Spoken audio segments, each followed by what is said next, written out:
حضرت موسیٰ نے اللہ سے سوال کیا نا کہ اللہ تو نے یہ موت اور زندگی کو کیوں بنایا؟ یہ کیا دنیا کا مقصد ہے کہ ایک بچہ پیدا ہوتا ہے، پیدا ہونے کے بعد ماں باپ اسے پرورش کرتے ہیں، بڑا کرتے ہیں، کوئی بچپن میں ہی انتقال کر جاتا ہے، کوئی جوانی تک رہتا ہے، کوئی بڑھاپے تک رہتا ہے، لیکن ایک وقت آتا ہے کہ اسے دنیا سے جانا ہوتا ہے، اسے رخصت ہونا ہوتا ہے۔ اس بات کا جواب اللہ نے قرآن میں بھی دیا ہے۔ اللہ تعالیٰ فرماتا ہے الذی خلق الموت والحیات لیبلوکم ایکم احسن عملا۔ اللہ فرماتا ہے ہم نے موت اور زندگی کو بنایا۔ ہم یہ سمجھتے ہیں کہ شاید بے فائدہ ہم پیدا کر دیے گئے۔ اچھا یہ سوال جو تھا نا، یہ ہم نے دنیا میں جانا ہی نہیں۔ ہم نے کبھی کسی سے نہیں پوچھا کہ آخر یہ دنیا میں ہم آئے کیوں ہیں۔ دیکھو ہر چیز کے پیچھے ایک وجہ ہوتی ہے، کوئی نہ کوئی وجہ ہوتی ہے نا۔ آپ یہاں آ کے بیٹھے ہوئے ہیں، اس کے پیچھے بھی کوئی وجہ ہے۔ ہم بات کر رہے ہیں، اس کے پیچھے بھی کوئی وجہ ہے۔ یہ موبائل کے پیچھے کور لگا ہوا ہے، یہ اس کے پیچھے بھی وجہ ہے۔ یہ لائٹنگ جل رہی ہے، کیوں جل رہی ہے؟ کیونکہ اندھیرا تھا، اندھیرے کو ختم کرنے کے لیے لائٹیں جلائی گئی۔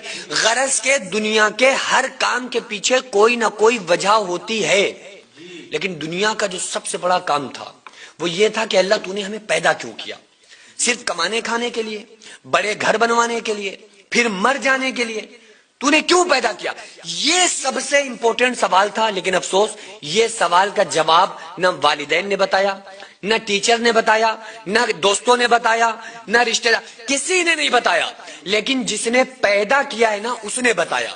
اللہ نے فرمایا وما خلقت الجن والانس الا ليعبدون، میں نے جنات اور انسان کو اپنی عبادت کے لیے پیدا کیا ہے۔ اور اللہ فرماتا ہے کہ اے میرے بندوں، تم سب دنیا میں ایک دوڑ لگا رہے ہو، اور اعلموا انما الحیات الدنیا لعب ولہو وزینۃ وتفاخر بینکم وتکاثر فی الاموال والاولاد۔ اے لوگوں جان لو، سمجھ لو، یہ جو دنیا ہے نا، یہ زیب و زینت، آرائش، یہ آرامیں، یہ صرف تمہاری نظر کا دھوکہ ہے۔ دیکھو اللہ تعالیٰ کیسے سمجھا رہا ہے، کیسے پیار سے بتا رہا ہے کہ لوگوں یہ جو تمہیں نظر آ رہا ہے یہ حقیقت ہے ہی نہیں۔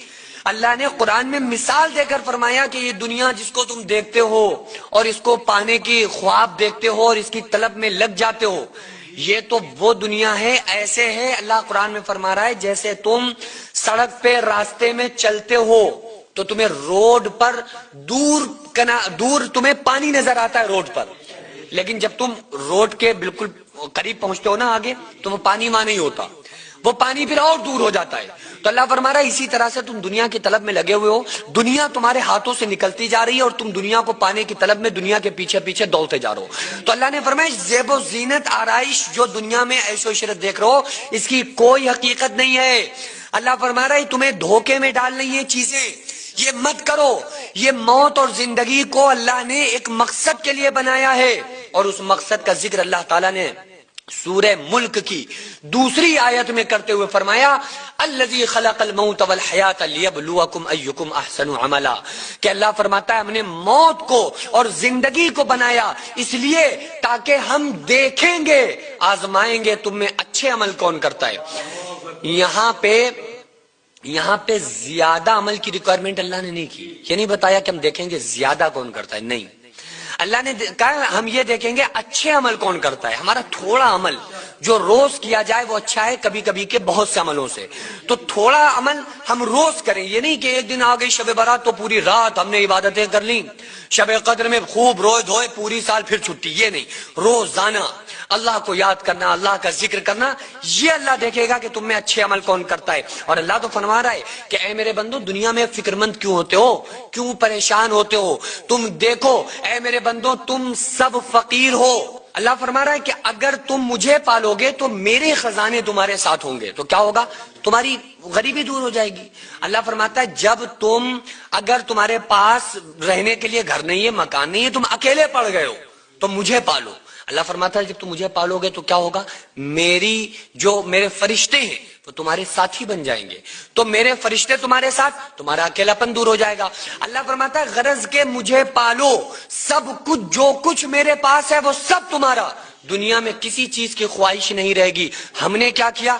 اللہ کے علاوہ پوری دنیا کے پانے کی فکر میں ہم لگ گئے۔ اچھا جس کو ہم آسانی سے پا سکتے ہیں، اللہ کو پانے میں کوئی محنت کروائیں؟ اللہ کو پانے کے لیے کوئی ہمیں بڑے بڑے کاروبار کرنے کی ضرورت ہے؟ نہیں بھائی، ایک آنسو کی ضرورت ہے، ایک زندگی میں سجدہ کر کے دیکھو اللہ کے سامنے کہ اللہ میں آیا ہوں تجھے منانے کے لیے، صرف تیرے سامنے تجھے پانے کے لیے.